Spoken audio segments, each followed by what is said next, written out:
Hello, and welcome to another episode of Beverly Arts Talk. Today's interview is with local filmmaker Avery Kelley, as we talk about her brand new documentary film, One Step at a Time. The documentary she made with local filmmaker Addison Bellholm about the local dance studio, Studio One, and the legacy and meaning the studio has meant to so many. The film will be showing here at the Beverly Arts Center on Wednesday, July 28th at 7:30 p.m. We'll talk with Avery about her film in one moment, but first, let's hear a little bit about upcoming BAC events.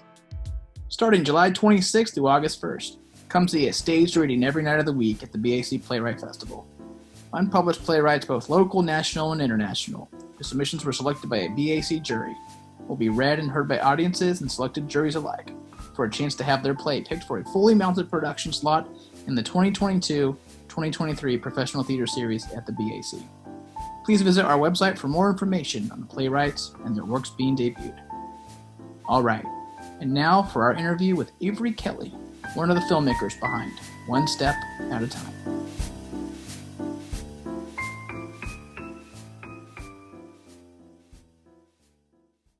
Welcome to Beverly Arts Talk. This is your host, Matt McKinney, live in the Baptist Theater for our first ever in-person podcast. Today, we will be discussing the documentary One Step at a Time, a film about the dance studio, Studio One, with filmmaker Avery Kelley. Yay, I'm excited to be here. Thank you for having me. Well, thank you, Avery. I'm going to just give a little bit of a synopsis of the film here, just to talk about it, and then we'll talk a little bit further about what the film's about. So the pandemic, for many, brought about a sense of loss of normalcy, a loss of interaction, and a loss of loved ones.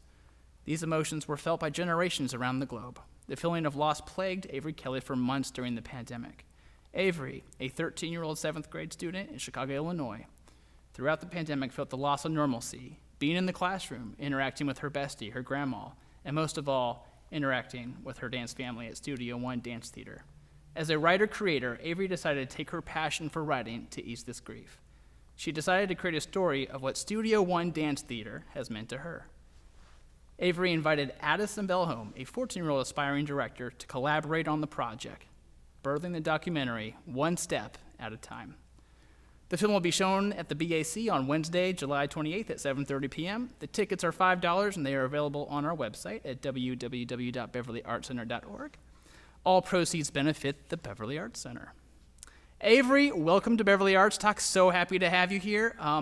So first off, just tell me a little bit about One Step at a Time, what inspired it, and how the two of you, Addison, how you guys first connected and wanted to make a film about Studio One.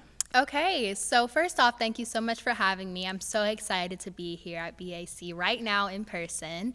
So when starting One Step at a Time, it all started, I would say, back in December of 2020. Because of COVID-19, so many businesses were shut down, including Studio One, which is the dance theater that I have been at for over 10 years of my life. So having it be shut down so automatically was a really overwhelming feeling for me, especially after such a long period of time.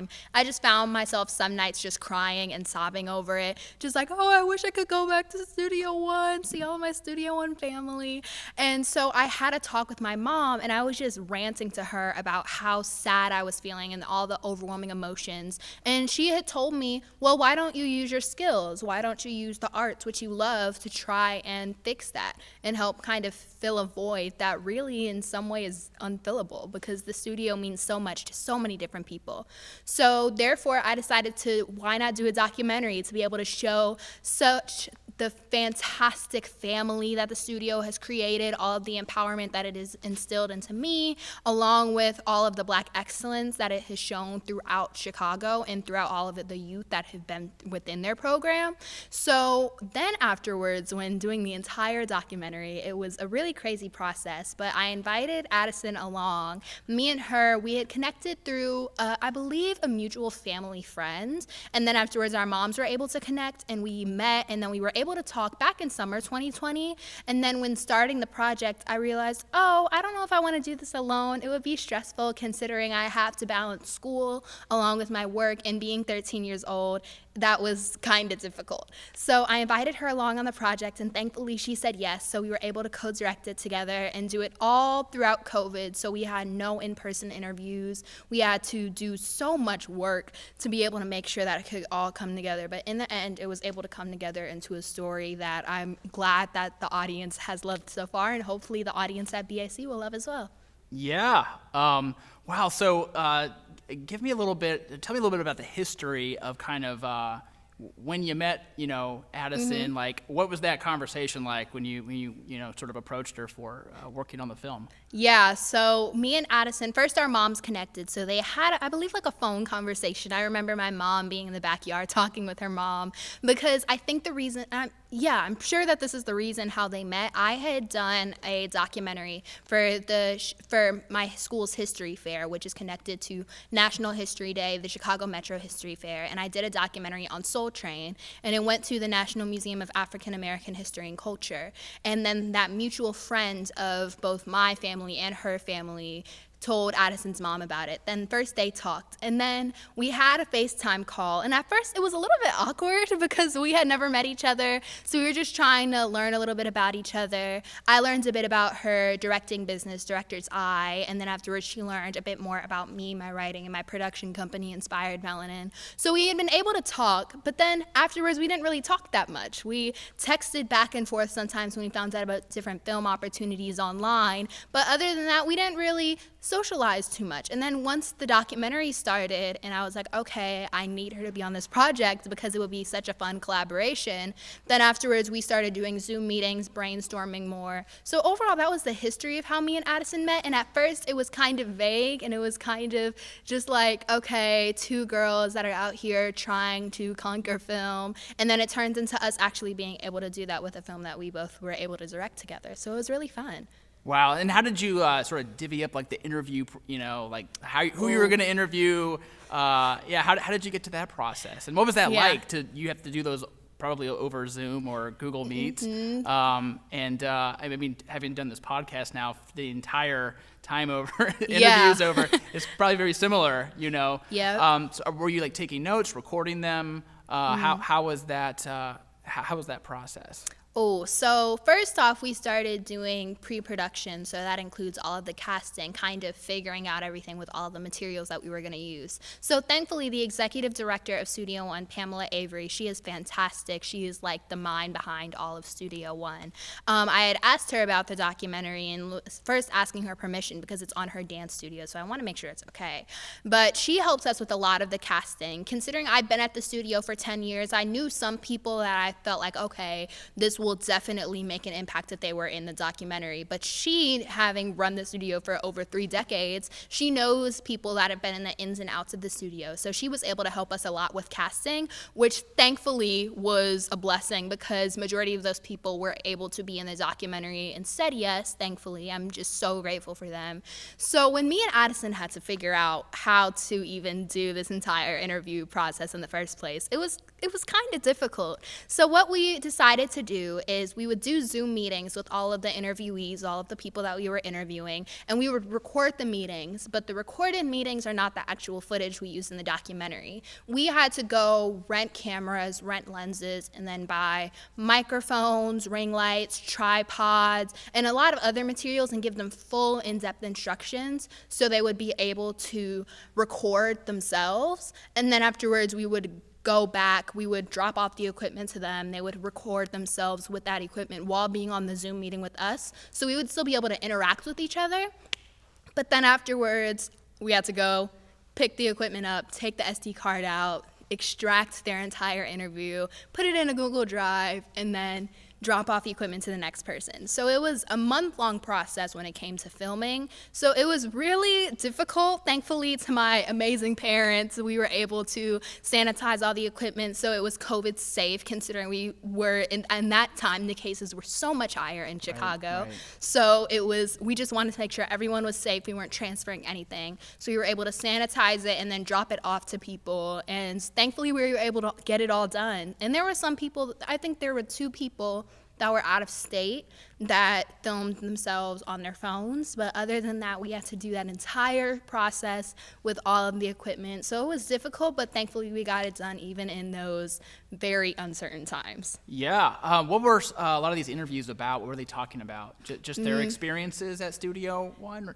Yes, they were talking about so many different things. So Addison and I, we did have to come up with questions based off of the outline that we made for the documentary, which is basically where we decided what was going to be talked about at what point. So we asked a lot of people, yes, about their experiences because we wanted to be as authentic as possible. But one thing that the both of us knew is that we did not want to do any sort of narration throughout this entire documentary. Like, we didn't want to have to say anything, and we wanted the story to flow for themselves. So people talked a lot about their experiences, their favorite events because that the studio does. They talked about the annual Studio One Spring Summer Recital. They talked about how Studio One has impacted them, their personal lives, how it's created a family for them, the lessons that they've learned. They talked about so many different things to the point where we almost had so much information, it was hard to choose which ones we were going to use. So thankfully, we were able to get all of that information, and people did have so many cool stories to be able to share with us that we were thankfully able to put all together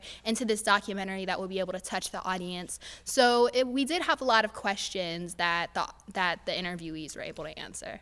Yeah, and how do you choose, like, when you're going through that editing process, when you're making a film, it's, you're trying to find like the most concise points, right? And yes. So how do you decide that? How do you know, like, that this is what I'm getting rid of? This is, I love this, Yeah.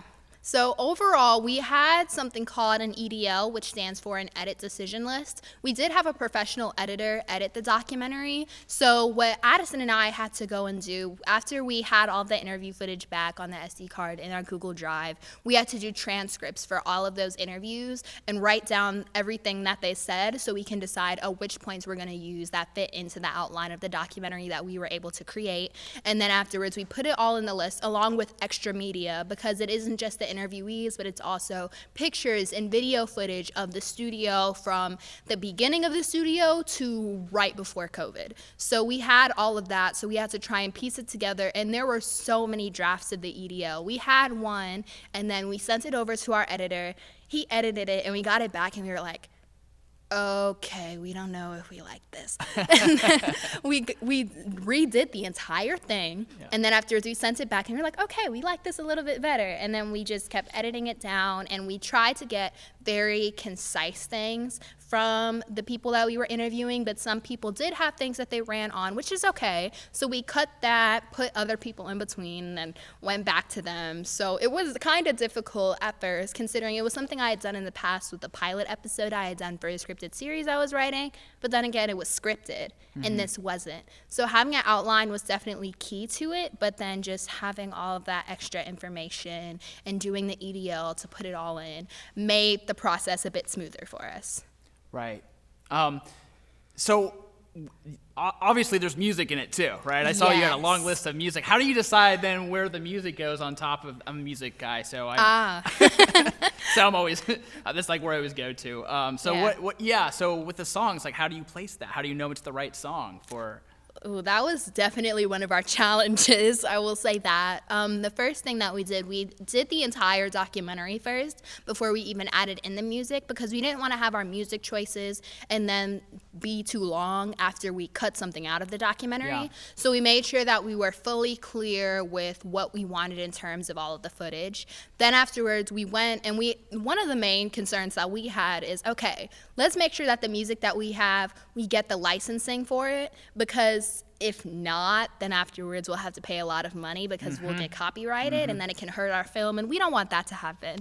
So we had to make sure that we get non-copyright music, and we wanted to make sure it matched with the tone. So if we were talking about, a very happy moment, the Studio One annual recital, all of the work that gets put into it, we want to make sure that it's something upbeat, but not something so upbeat that it drowns out everyone else who's talking, because that's really important information to know. So having to go through that, and then afterwards having those sad moments when people are talking about COVID and how it's affected the studio and how much they miss it. We want it to be something that's a little bit downbeat, but at the same time it's something that's emotional, and we don't want it to be like upbeat pop music because it just wouldn't fit the tone. So having to go through that and then make sure it wasn't something that would get us copyrighted, make sure it was a correct length, that was something that I would say maybe took us, we had been doing it throughout, just searching for music choices, but then when it came down to it, it took us around, I'd say, maybe a week or two. So that was really interesting because it was something that we never like really even thought about. Yeah, and where do you find the music? Where does that... So thankfully, there are so many sites online that have music from different artists that you can buy the licensing from. So we got our music from Soundstripe and then Audio Jungle, which are two sites that you can get different music from that you won't get copyrighted for if you buy like the licensing for it for like $5. Oh, very cool. I love like film music, so I'm always, you know, and actually documentary film music is like some of my favorites. Yeah, me too. I love watching documentaries. One documentary that actually really kind of inspired this and also was like really helpful because it came out around the same time we were deciding to do this was Dance Dreams, the Hot Chocolate Nutcracker, Debbie Allen Dance Academy. They did a whole documentary on their Nutcracker that they produce every year, and it came out right around the time that we were like, okay, we want to do a documentary. And the music for that, the whole soundtrack, it was like, it was so good, and it matched exactly with what they were talking about. So I was like, I love this. Yeah. So you kind of use that as a little bit of inspiration when you're... Yeah, it helps us really decide how we wanted to structure it because we knew that we didn't want this to be a short documentary. We really wanted it to be a feature length. So ours, it comes around to 40 minutes, and we were really concerned about that. We're like, we don't want it to be 10 minutes. We don't want it to be 20. We want it to be like feature length. And that was not only a feature length documentary that it just came out, but at the same time, it was about a dance center. It was about the dance production. And it was really interesting to be able to see because we wanted to portray the story of Studio One, how that story was portrayed about the Hot Chocolate Nutcracker and Debbie Allen's Dance Academy. So it was really cool to be able to see and have that come out around the same time that we were deciding to even do this in the first place.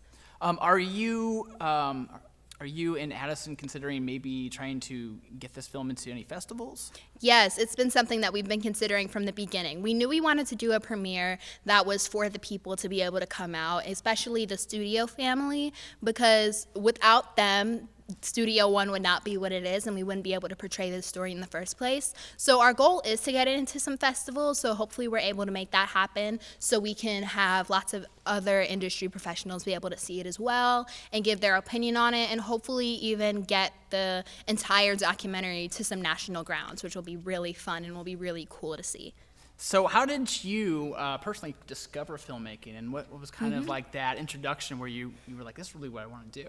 Oh, so it all started when I was younger. I've always been a lover of the arts, considering I've been doing dance since I was like 2 years old. And then when I was younger, I used to always point to the TV and tell my mom, I want to be in there. And then afterwards, she was like, okay. So first, it was kind of interesting because I would be like writing songs and then I would put it to music. So I guess you could call me like a preschool songwriter. And then I kind of branched my way over to film. I feel like every young kid wants to be like an actress or like an actor, and that's what I kind of wanted to be. I took acting classes at my dance studio, and then afterwards I also like went to this one audition where I had to write a monologue for it, and then I wrote the monologue. I got the call back, but I decided I didn't want to be a part of the project because I was young and it was some mature content in there. But then my mom told me, she's like, you're good at this, and I'm like, okay. And then I just moved on from it all the way until a few years later, back in summer break of 2018, I got in trouble. And my mom took my phone away from me because I was on it too much. And I was like, okay. So I'll have to find something to pass the time. And I started writing my very first scripted series called Back Row, which I'm still continuously writing to this day. And I had just continued writing. And then I was like, you know what? I'm just going to go for it. And I also told my mom, I was so mean to her this one day. And I like yelled at her. And I'm like, you're hindering my life dreams. And she's like, and then afterwards she kind of took that into consideration. She's like, you know what, we'll support you so you can go out and do this. And I was able to get Back Row, which I had made it and I condensed it into like a 10-minute short film, and I was able to do it and then afterwards have it in the Mustard Seed Vision Youth Film Festival, the very first one that they were doing. And ever since then, I've just been like, okay, filmmaking is my passion, and also the same thing that is even more of my passion is screenwriting. I have been writing since I was younger, as you know, and now just being able to portray a story through writing, it's just so fantastic. So I've been expanding back row. I just finished the second act on my very first feature film that I'm writing, which is like a big thing for me because I'm like, whoa, I'm writing a feature film. And I've just been expanding so much with it. I've been able to take classes throughout this pandemic virtually. And so that is my main thing when it comes to film, screenwriting, but also doing documentaries such as the one that I did for my school's history fair that was able to get all the way to the National Museum of African American History and Culture, Soul Train, Soul Change, and then going to this documentary, One Step at a Time. It's just been a long journey, but it's definitely been one that's worthwhile because I love screenwriting, I love filmmaking, and I can't imagine my life without it. That is amazing. Thank really, you. Really amazing. And I'm excited. I haven't seen One Step at a Time yet. I'm super excited to see it. Yay. I also want to know future projects. What are your, what do you want to tackle next? Yes. One thing that we're on our season 1 break right now, but I do host a virtual talk show, Teendom Talk Show, and season 2 will be starting back up after Labor Day. So I'm excited about that. So I will be continuing to do that. Hopefully I can expand it and get it to a national ground, which will be so exciting. Then afterwards, my writing, of course, I want to be able to finish completing writing season 1 of Back Row, which I'm almost done with, so I'm so excited about that. And then afterwards, finishing my feature film, being able to get it out to people, and just mainly working on my writing, working on Teendom Talk Show, and maybe considering doing another documentary in the future. I feel like after finishing up this documentary, I'm like, okay, I'm going to focus on screenwriting now, because that was like a 6-month hiatus where I couldn't really focus on it because I was working on One Step at a Time and school. But now, thankfully, it's summer and I'll be easing my way back into school. So focusing on my writing and focusing on Teendom are definitely my 2 main things. Very cool. Very cool. Is there anything else we need to know about that you would like our audience to know about Studio One and their history and just, or just come see the film and you'll know? Yes. Make sure to come see One Step at a Time at the Beverly Arts Center, July 28th, 7:30 p.m. Central Standard Time. It is so worth it. I hope that everyone who comes out will be able to enjoy the film. It's just so exciting that we have the ability to show it to people, one, who are part of the community that Studio One is in, but just also have people come out and see it and learn about the studio's history, how Miss Pamela Avery, has been able to create such a fantastic dance studio that is not just a dance studio, it's so much more than that, and have been able to do that for over 3 decades. It's just so fantastic, and I want the world to be able to see it, and that's what we'll be doing here at BAC on the 28th, so I'm so excited. Can't wait. Me either. So thank you so much, Avery, for coming on. Thank This is Avery you. Kelley, director of One Step at a Time. Again, the show will be Wednesday, July 28th at 7:30 p.m. We're going to see you all there. Yes, thank you so much for having me. This was so much fun. Thank you so much. And I can't wait for you guys to all be able to see it. All right. Thank you so much, Avery. Thank you. Thank you for listening to another episode of Beverly Arts Talk. This has been your host, Matt McKinney. If you're feeling generous, please donate on our website at www.beverlyartscenter.org. Your donations are greatly appreciated. We'll see you next time. As always, please be safe and be well.